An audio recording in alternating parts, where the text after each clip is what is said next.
chapter of this course.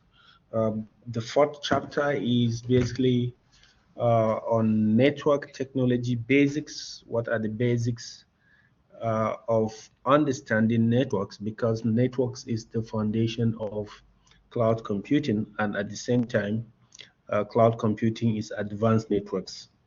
So basically, in this chapter, we will talk about a lot of familiar information, and I will try to be as fast as I can while I present this chapter because it's a very long chapter. So network technology are the basics for the interconnection of all platforms and services, including cloud computing. So what is exactly a network, and what are the principles of what are the principles of network communication, and what are the protocols that are used in communication in networks? So this chapter will discuss most of this information and more as we try to strengthen our understanding of the foundation of cloud computing. So the objectives of this chapter will include understanding the classification of subnetting of IP addresses. For those of you that took I think routing and switching, you have an idea of subnets and how IP addresses works. Also, we will discuss understanding the principle of network communication, and we try to be familiar with the principles, with the operating principles of switches and routers. Last but not least is to discuss the technical principles and basic configurations of VLANs or virtual LANs. So let's talk IP addresses basics. IP addresses, as we know, are the addresses that uniquely identify communicating devices in the network. So each communicating device that wants to participate in network communication will need to have a unique IP address. Okay, it's like an address to a house where a parcel is to be delivered. So if the address is correct, then that means that the parcel can be delivered to the house accurately. Therefore, each device that participates in network communication must have a unique IP address. In this case, we also need to have IP addresses for sources and destinations. So where is the packet coming from and where is the packet to be delivered? We need to have this information for the packet to be sent accurately into the network. So also interfaces, network interfaces also can be identified with unique IP addresses. So yeah, these are the important things that we need to know about IPs. They are the addresses that are used to uniquely identify devices, interfaces for network communication to take place. The format of IP addresses. Basically, the IP addresses are represented in decimals. 129.168.10.1 is an example, but of course, in terms of interpretation, this needs to be converted to binaries. Okay, so easy way you can use your calculator to convert the binaries to decimals to binaries, or binaries to decimals, as the case may be. But in terms of technical calculation, of course, you need to have 2 raised to the power 0 here from the right hand side, okay, and then you increase the power of 2 as you move to the left hand side. That will determine basically the digits. So for example, 2 raised to power 0 here is 1, 2 raised to power 1 is 2, like this. So you can have this and you can use it to convert binary to decimal and decimal to binary to represent the IP addresses. In this case, we are dealing with 32-bit IP addresses. Okay, so therefore, for example, if you have 192 simply means that you need to convert 192 to binary, and once you do that, you will have 11000000 to how many decimal places? 1, 2, 3, 4, 5, 8, right? 8 digits. 8-digit binary. Yeah.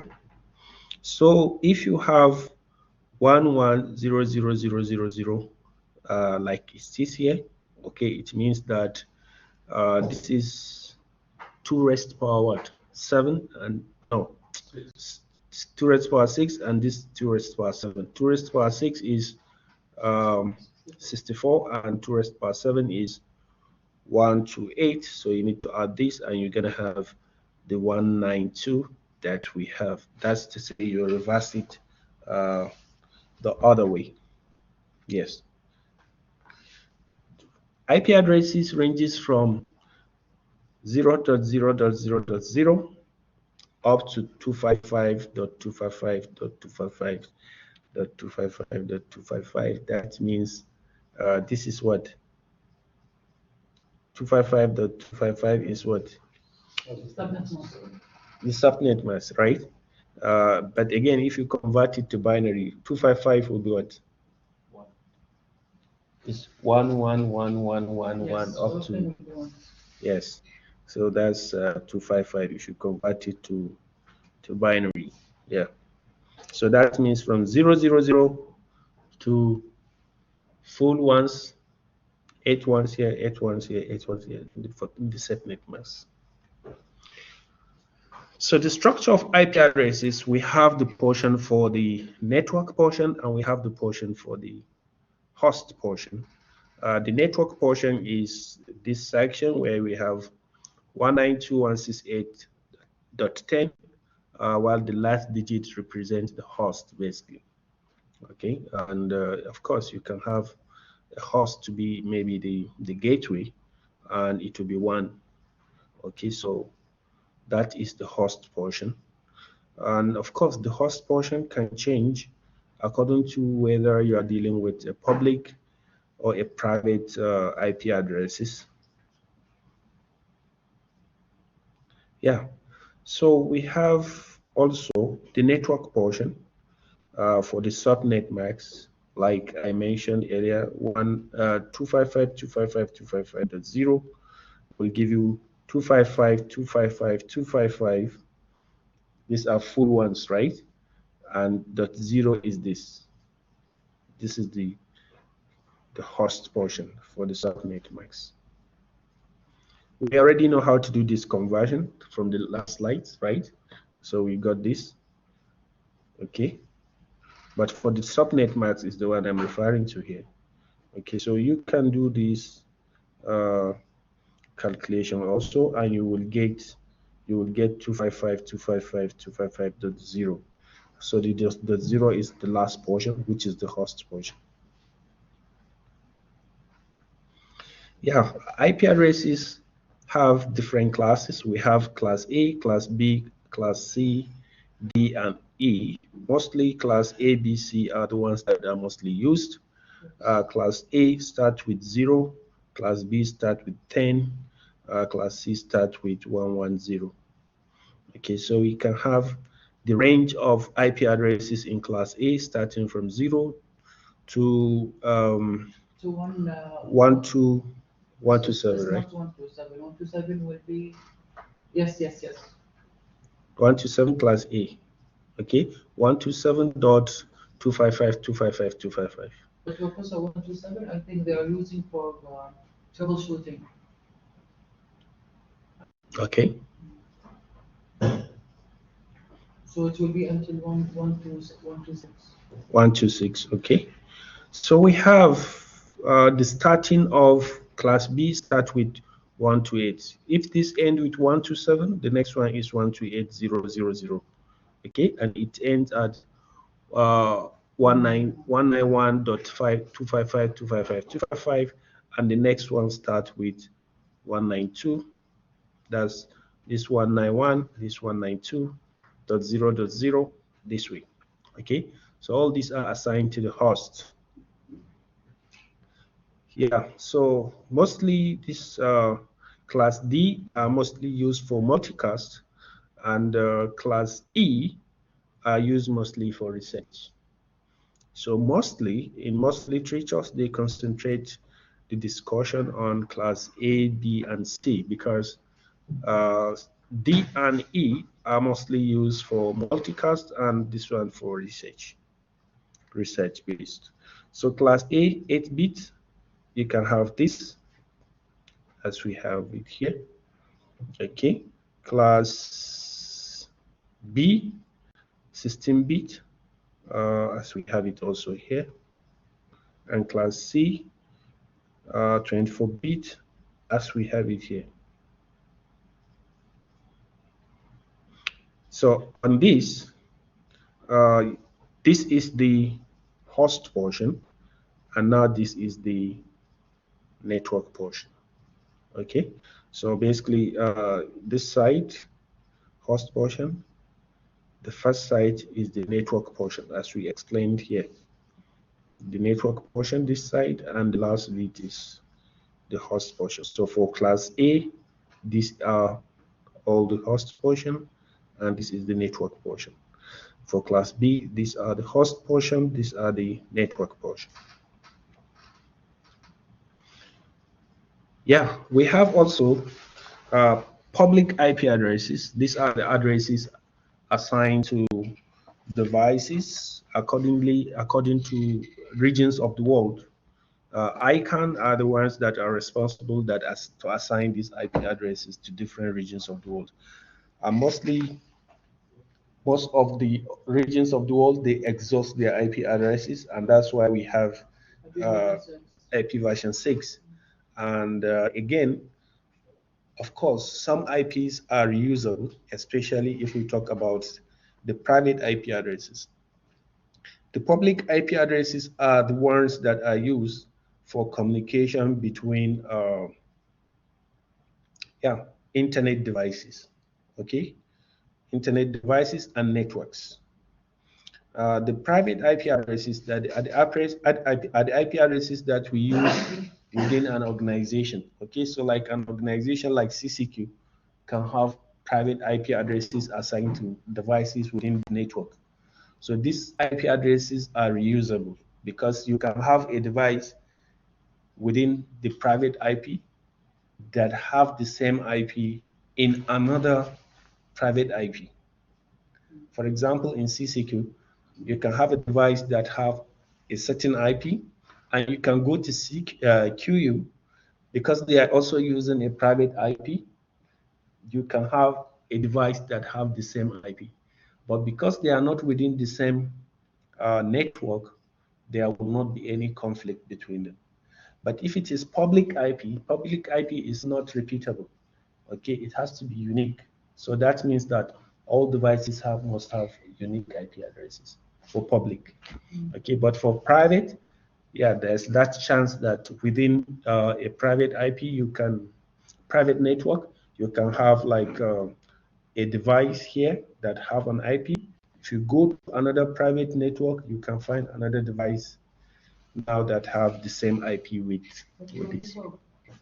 How it would be a logical, unique IP address? Yes, that's If there's two private IP addresses, it can be or possibly the one share another the same number from the other organization. So how it could be is a unique, logical unique. very good question. Okay, so now this is the thing. You have houses that have like unique addresses, right? Yes. But in your house, you have different rooms. You may decide to number the rooms 1, 2, 3, 4, 5. Okay? Your package will be delivered in the address Yes. of your house. Okay? And within that house, a certain person owns a certain room, let's say room 10. You can deliver it to room 10, right? But now, let's go to another house that have a different IP address with you. Okay? Now, in that house, I'm talking about like a logical, in a physical world, not in the network world. In that house, the house have a unique IP address, sorry. Okay? A packet will be delivered to that house, right? But in that house, you can still have a room called room 10. Number 10. Do you understand? Yeah. So the address are actually different according to the gateway. The gateway, the router, connecting router. Okay. So for example, let's look at this. Okay. Yes. Yes. Now the gateway is the house, the address of the house. Okay. But inside the network in that this Yeah, it could be the gateway, same. you could have IP addresses that could probably be the same with another one inside this network. So the packet will be looking for the network IP, gateway IP, and it will deliver it here. That Once means the it's here, gateway cannot be repeated. repeated. Exactly. When it is here, okay, once it is here, then it can look for the IP address in that network that owns that packet and deliver it to it. I hope it's understood now. Yes, understood. So that's why private IPs are probably repeatable in another private IP. But in public, all public must be unique, basically. Yeah. So, but now this is the problem. If a device have an IP that is the same with another device in another gateway or in another network, there is likely to have a conflict once these devices want to communicate on the internet, right? Because of course, yes, but of course, at some point, these devices will want to communicate on the internet. Maybe. If the communication remains within the private IP, no problem. But the moment the device make an attempt to communicate on the internet, on the public IP, then that is another technology altogether that has to come in to help, because that device is likely to have the same IP with another device in another private IP. So now that's the essence of NAT, network address translation. The NAT helps devices, okay, in private IPs to participate in communication on the internet. Okay. Yes. The reason is that it's likely they may have the same IP addresses with other devices in another private network. So the NAT is used to connect a private network to the internet. It will be, Professor, a short of what? Network addressing? Network addressing? Translation. Translation. Yes. Network address translation, yeah.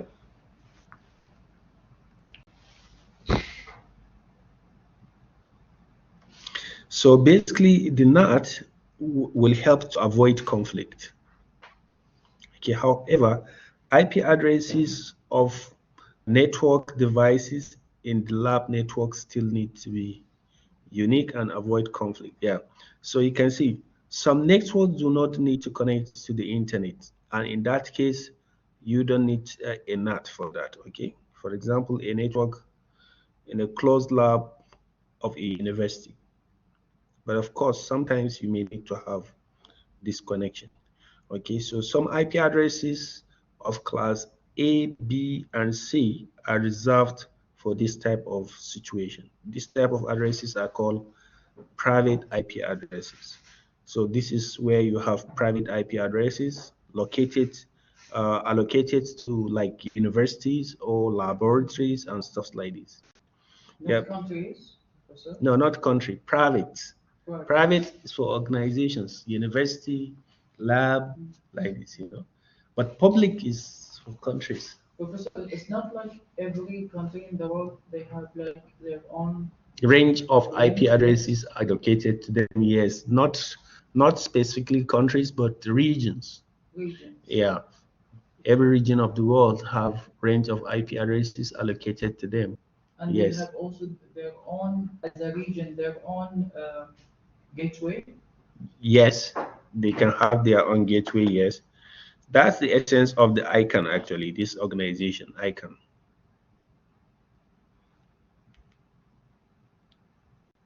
They assign these IPs to regions. Okay, that's their work, actually. They assign these IP addresses to different regions. But there are some IP addresses that are called spatial IP addresses. Spatial IP addresses, for example, limited broadcast address, 255.255.255.255, any address 000, loopback address 127.0.0.0/8, and link local addresses. These are spatial IP addresses. But I think we have also local hosts, right? Local host can be considered a spatial IP, 127.1.1.1. Yes. Local host, right? Yeah, so we can have subnet mags, okay? And subnet mags are basically addresses at a local, allocated basically at a local network, okay? So we have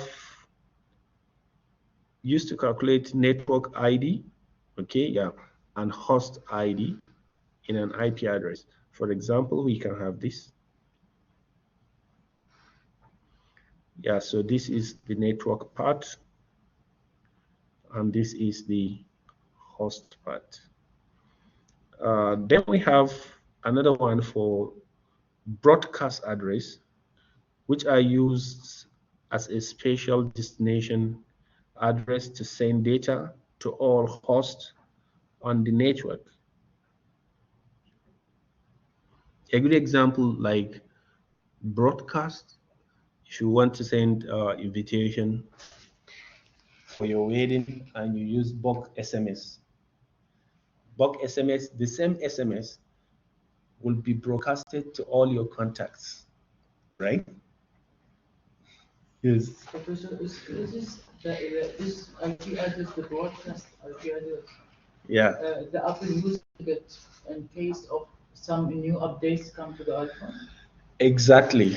Also, even in this country, sometimes the Ministry of Health does, for example, during Corona, they can send a broadcast message, and many people, all people will receive on their message, on their phone, the same message that there is an outbreak of COVID-19, stay home. Professor, This is a broadcast message because the same message is sent to different all, destinations. yes. Okay, But Professor, so is it so like this is the thing. each private network will have its own broadcast? Yeah.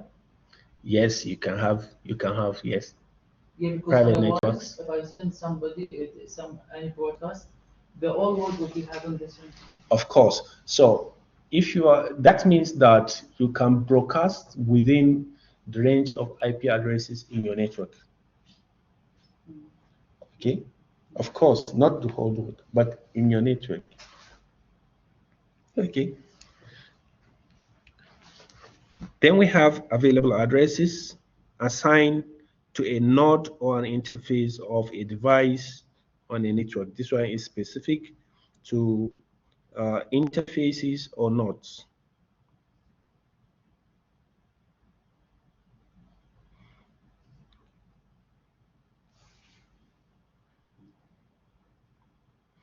So for example, if you want to send a broadcast, it will end with this, telling um, the network that this message will be received by all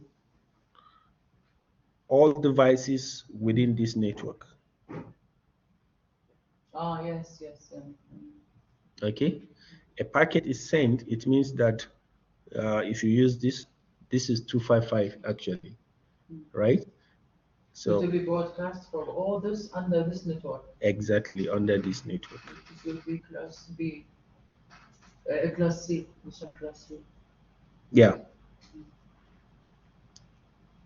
Which means this IP address you can't assign it for anyone. You have to use it for broadcast. Yes. It cannot be assigned to anyone. Yes. You're right. Additional information. Yeah. So let's look at basic networks. We have the concept of network communication. Communication can take place directly between two devices. Okay, one device sending a data to another device, and vice versa. So basically, this is the easiest one. You connect a Bluetooth, you send me a message, I receive a message from you. A good example. Okay, so you have just two devices. Yeah, they can send and receive a message.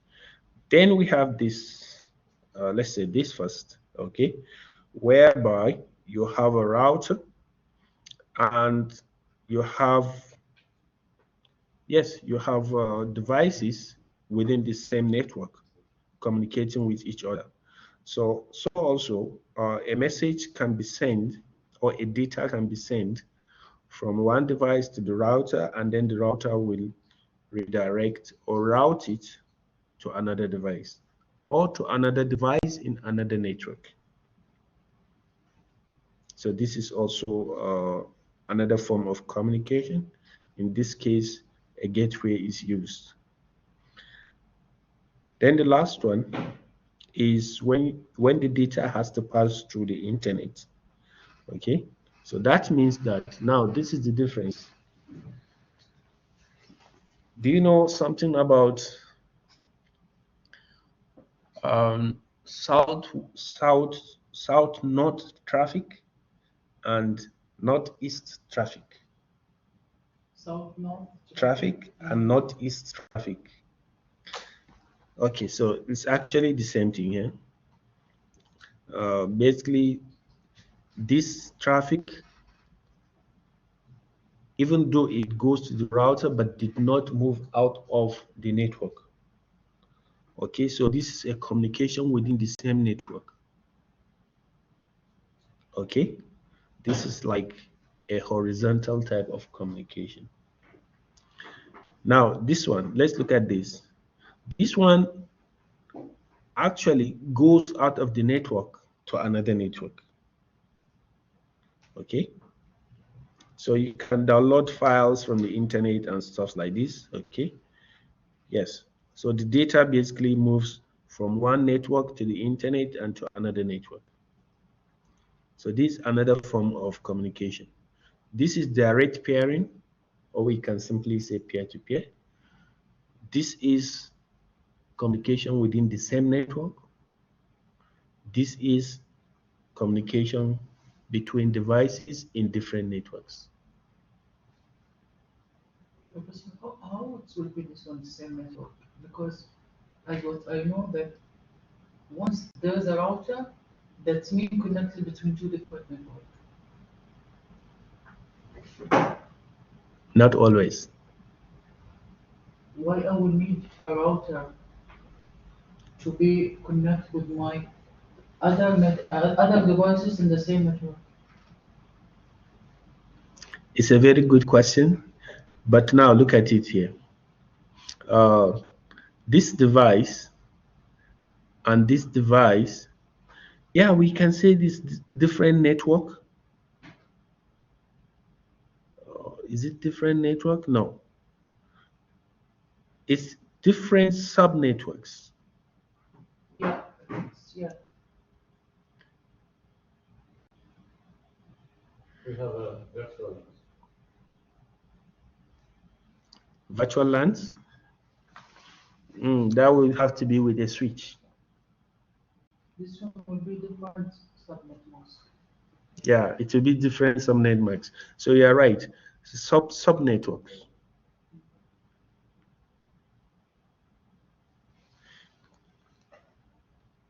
Yeah, really, you are thinking seriously about this.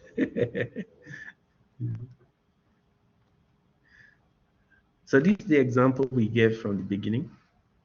You have a package, for example, you want to deliver the package to another uh, destination.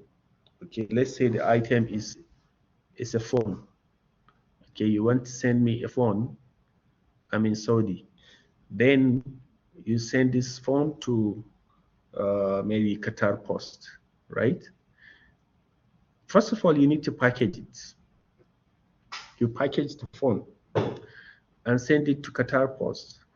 Qatar Post, they are called the distribution center actually. Okay, the distribution center they will receive a lot of small packages like that.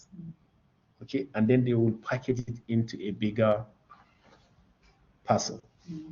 Okay, and this big parcel will be the parcel that will be transported either by land, by air, or by sea. A big parcel.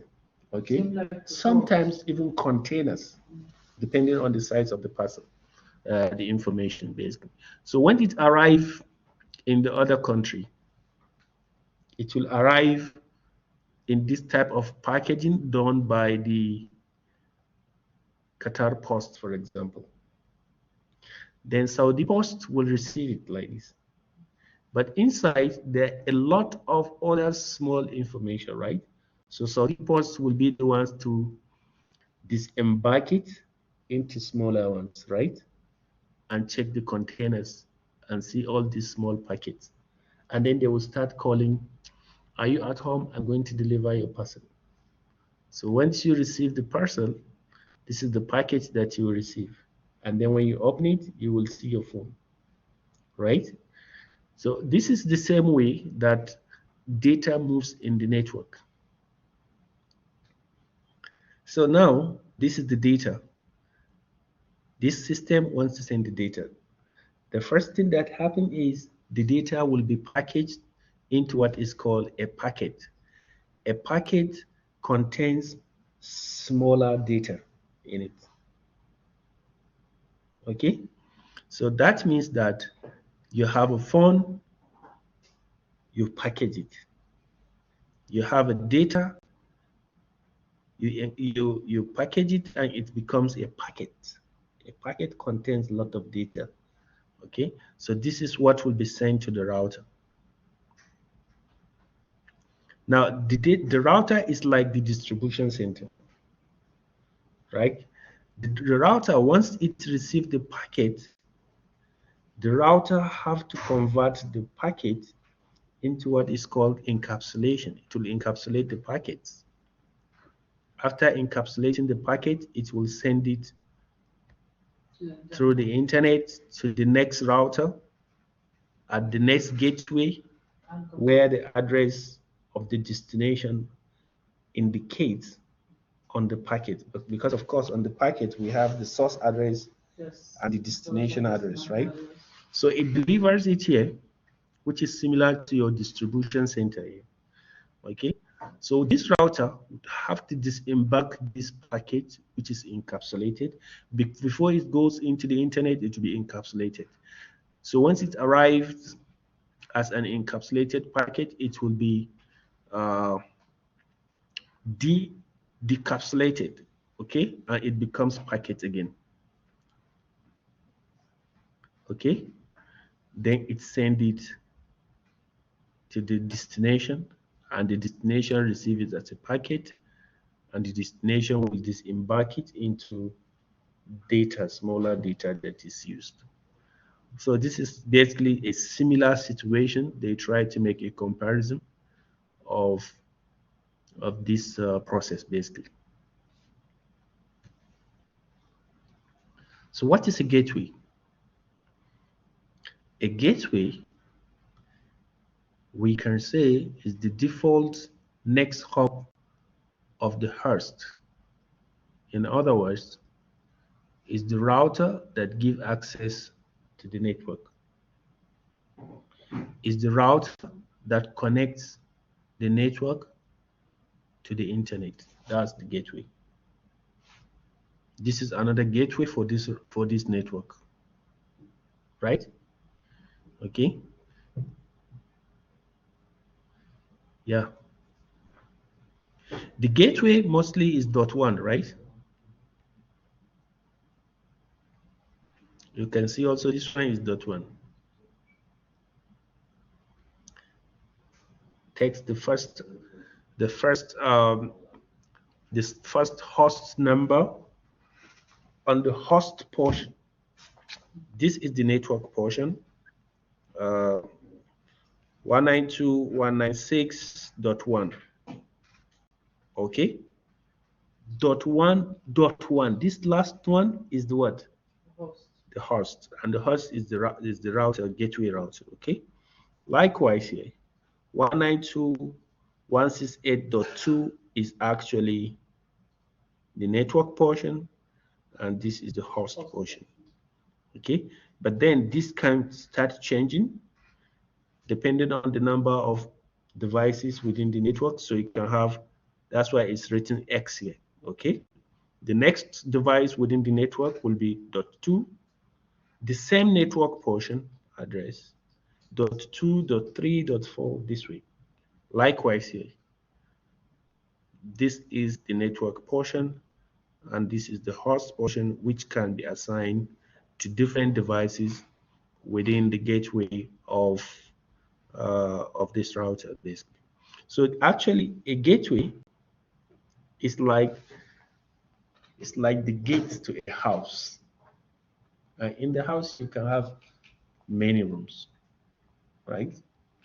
So basically, this is what a gateway is. I prefer to explain it in a more understandable way. So like, this is an example. We have the internet, okay. This is firewalls, router firewalls, another one here, okay. And then it connects to another router here through this, and we have switches here.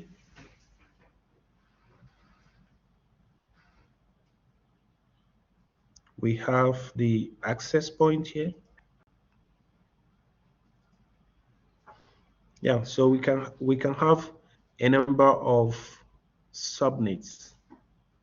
You can say this is like office area, this is another office area too, this is another office area too, all connected through a router to the switch, and then of course to other devices within the network that are in the same within the same switch. So we can say that the basic function of a network is to implement data communication. Okay, that's the basic function of a network, to implement data communication. But of course, within the network, you can have different devices, routers, switches, PCs, okay, firewalls, PCs, network printers, scanners, servers, all you can have within the same network or within different networks, depending. Yes, so let's talk about switch. A switch is a connecting terminal, actually. It connects terminals such as PCs, servers to the network. So you can have a switch here. It can connect to your devices within the same LAN, basically.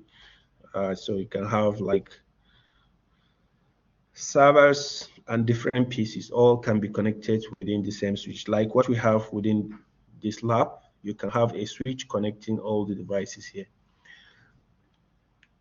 Switch also it isolate collision domains, and also it can be used to broadcast unknown packets. It learn MAC addresses and maintain MAC address tables. Yes, yeah, you can have MAC address tables being maintained by the switch.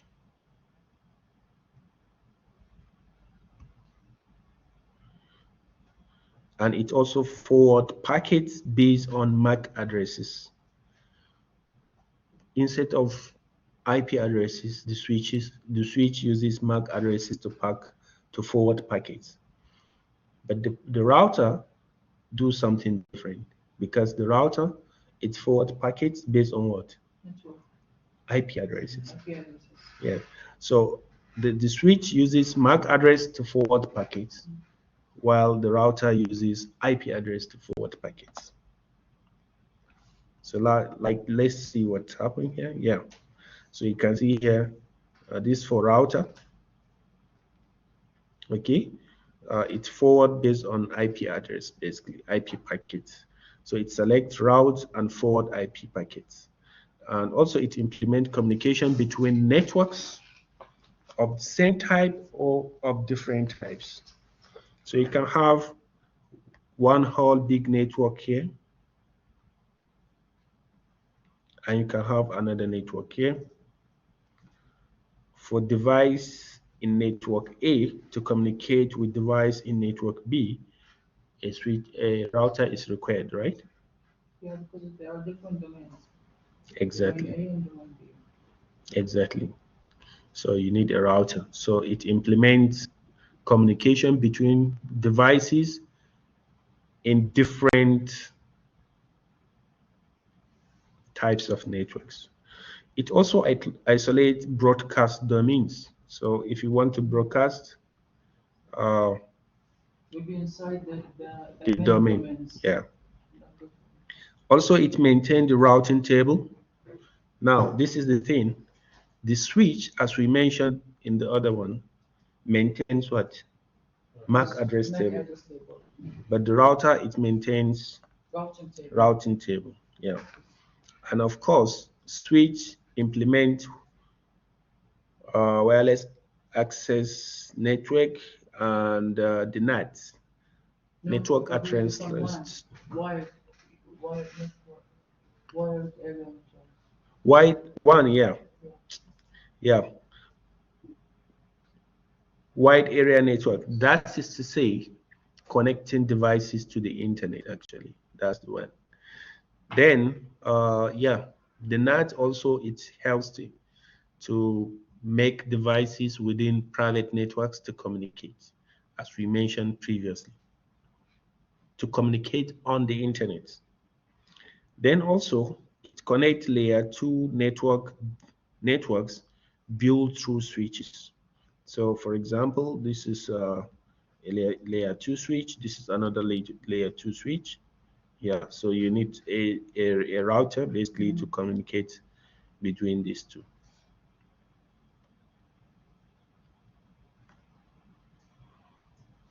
Oh, sorry. Let me see. Can I?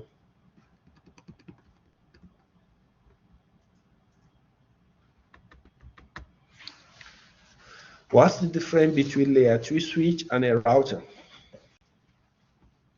Are both used for network connection? Yes, they are both used for network connection, but they are different because the layer 2 maintain MAC address tables, the router maintain routing tables, the layer 2 forwards packets based on MAC addresses, and the router forward packets based on what? IP addresses. And of course, the layer 2 is on the layer 2 switch, works on the data link, actually, data link layer, while the router works on the network layer. Sorry, I trying to discard this. Professor, keep it. Keep it. Yes, keep it as the study point. So I just try to put additional information. All this blue is additional information that I added. Let's look at the firewalls. The firewalls, you've taken firewalls and VPNs, right? Of course, in the diploma level, right? There we understand that firewalls works based on what we call firewalls policies, right? So you have to implement ACLs, right? And of course, we have different types of ACLs. So based on the rules that you define with the ACLs will determine whether a packet will be forwarded or a packet will be dropped, right? So actually, in summary, the main function of a firewall is either to forward a packet or to drop it. This is the main function. So it actually gives access to the network or it denies access to the network. So let's look at, with this previous knowledge that we have, let's look at what we have here. It isolates networks of different security levels. Yes. It implements access controls, the ACLs using policies. Yes. Between networks of different security levels. And it performs user identity authentication. Yes, we can do authentication on firewalls, and implement also remote access. Yes, that's what we call remote access firewalls. And we have encryption of data and provide VPN services on the firewalls. The firewalls, it provides VPN services. Is it true? Is it true? Yes, it can be. Yes, it can be. With Surface they have it's a firewall Surface, and it can also have VPN. Nothing is impossible. Not reliable. Yes, nothing is impossible. It can be done. Yes, it implements NAT, that's network address translation. Yeah, and it provides other security functions. Yeah, you can also use. Yeah, with this you can create DMZs where you can place your email server and web server. DMZ is untrusted zones, right? We can have trusted zones. Trusted zones to be accessed, it has to pass through the firewalls, and it must satisfy the ACL rules, basically. But like the DMZ is mostly an untrusted zone. Anybody can actually access devices on the DMZ, except of course if you have 2 layers of firewalls with different policies. Okay, because DMZs, that's where you have your like email servers and web servers. These services need to be accessed by almost the public, yeah.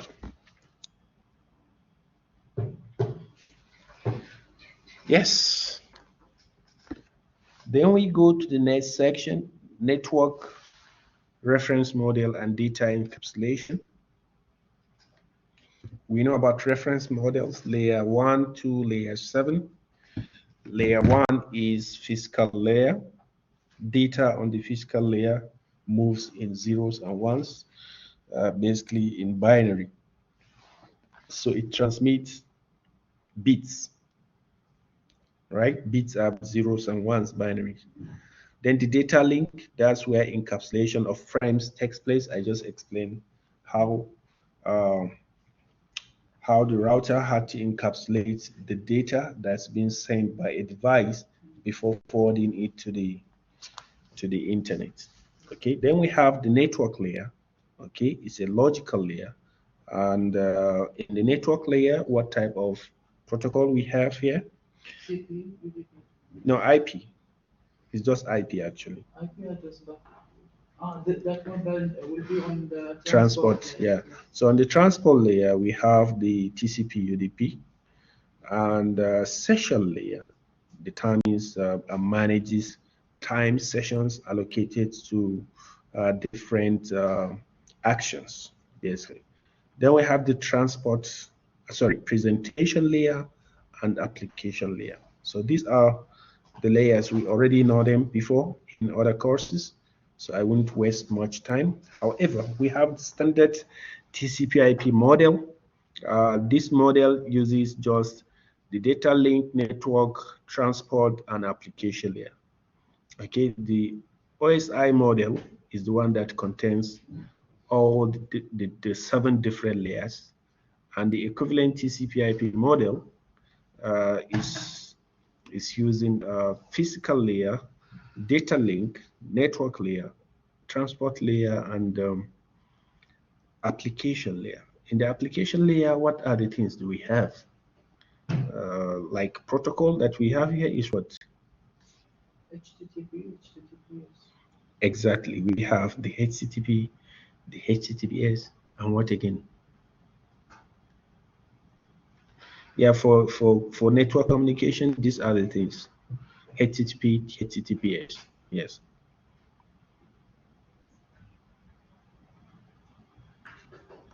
So, for example, for data encapsulation, this is how it happens. Basically, you have like your device, and you try to access, for example, Huawei.com. What first happens is that Huawei.com will be translated into what? Binaries. No, sorry, into data. Okay, and this data will be changed into a packet and then sent to the transport layer. Okay, so the data is in the application layer. It goes to the transport layer where the TCP header will be added to it, which will contain the source address and the destination address. Okay, and then this data will be changed into a packet, and then it will be loaded as a payload into an IP header in the network layer. So in network layer, this is where we have the packet actually. Okay, sorry, in the transport layer, we have it as a segment of data. So then it becomes a packet. From packet, it goes through the Ethernet switch, Ethernet header, and then it will be loaded to become a frame. Okay, then from a frame, it will be translated into binaries, bits in the physical layer. So it's the bits, zeros and ones, that will be sent into transmission, okay, to the network, and it will be delivered in to the destination address, transmission medium. Then it goes through a transmission medium, which is the network or the internet, before it goes to the other destination. In the transmission medium, this is what happened. We have it as a data, okay, and of course it has been changed from data to segment to packet to frame before it becomes a bit. This bit moves to the other side of the divide. Let's say, for example, ccq.com. Once it is received, it will be received in form of zeros and ones, and then it will go into decapsulation, okay, to become a packet again, or to become a data again. And this data can be received by the application layer, and it can be interpreted by users. So basically, at the application layer, that's where we can read the data and understand it. But when it goes into the different layers of the network, it goes through encapsulation, and it changes from one layer of the network to another before being sent into the network, and it will be received at the other end as a frame, as a bit. So once it's received here, it will be received as bits, streams of bits. Okay, so then this stream of bits, sorry, did I just take it back? Oh yeah, I took it back. Okay, so it will be received as stream of bits in the physical layer. Okay, the transmission medium delivers it to the device, and it will be received as stream of bits.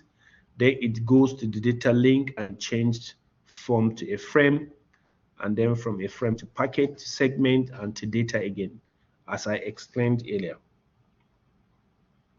Of course, in the different layers of the network, there are different protocols that helps in this activity. So in the TCP, in the transport layer, we have the TCP UDP protocols.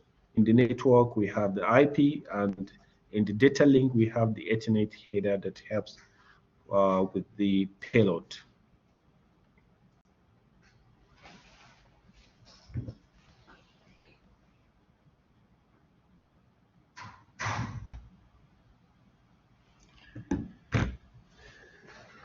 How many slides do you have in this chapter? 70.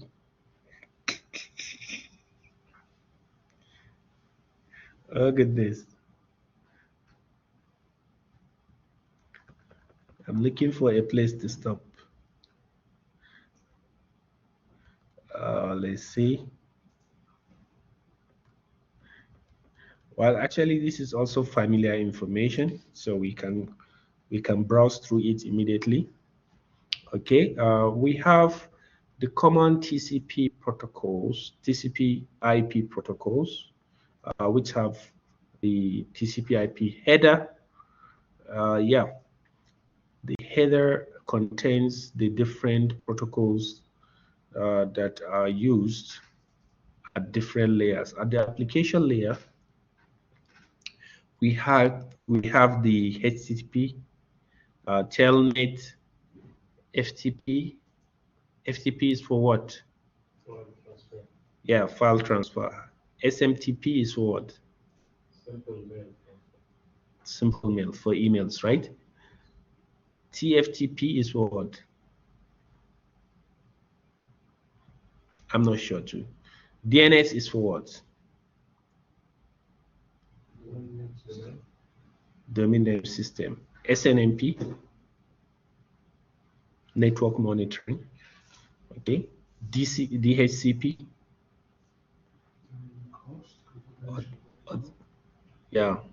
Dynamic IP, giving IP by automatic assigning of IPs, right? yeah. Then we have transport layer. That's where we have the TCP and the UDPs. We already know that the TCP is connection based, while the UDP is connectionless. The TCP is what? Is more reliable because it uses the three-way handshake. Unlike the UDP, only depends on the speed, but we are not sure whether the packet is delivered or not. Yeah. Then we have the SMP, IGMP, and the IP. These are the protocols at the network layer. Then we have the Ethernet and the PPP at the data link layer. Of course, at the physical layer, we just have the bits. Yeah, so we already explained this. TCPs are connection oriented, okay, and they use maximum segment size, and they use checksums of the header to data and flow controls. Of course, the TCPs are more reliability. They are based on reliability because we will know if a packet is delivered or not as a result of the acknowledgement mechanism that it has through the three-way handshake. Okay, so we can receive an acknowledgement when a packet is delivered.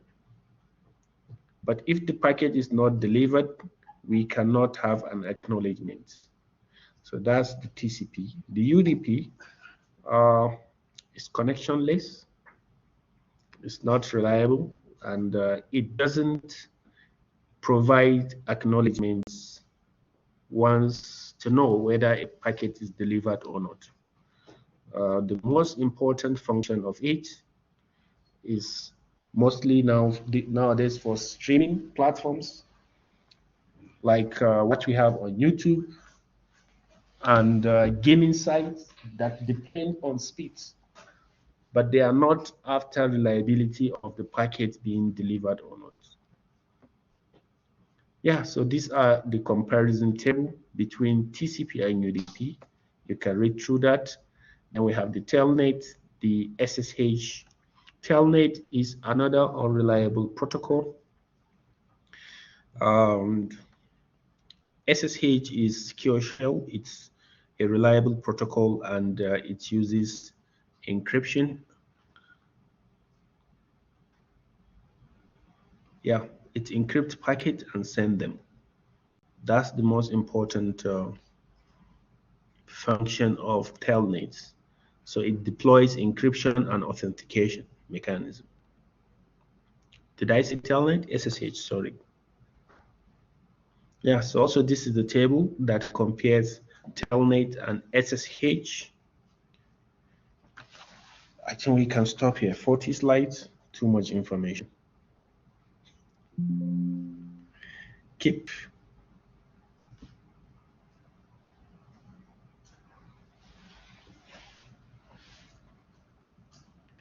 Hopefully we can complete this. Otherwise, I will skip some slides. This is for, I think there's some slides for VLANs.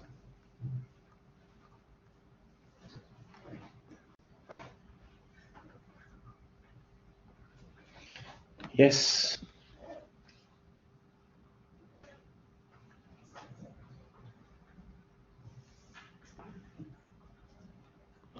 Which of the following are functions of a firewall?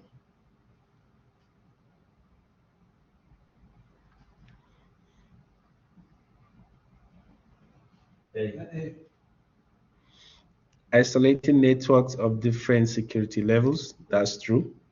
How about authenticating user identities? How about implementing NATs? It's also true. How about performing route calculation? No, this one is wrong. So I think A, B, and C are correct.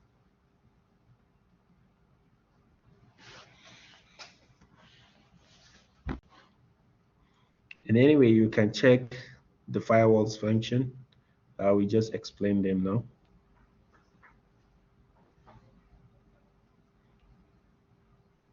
So that's where we hope to stop today. And we will continue in the next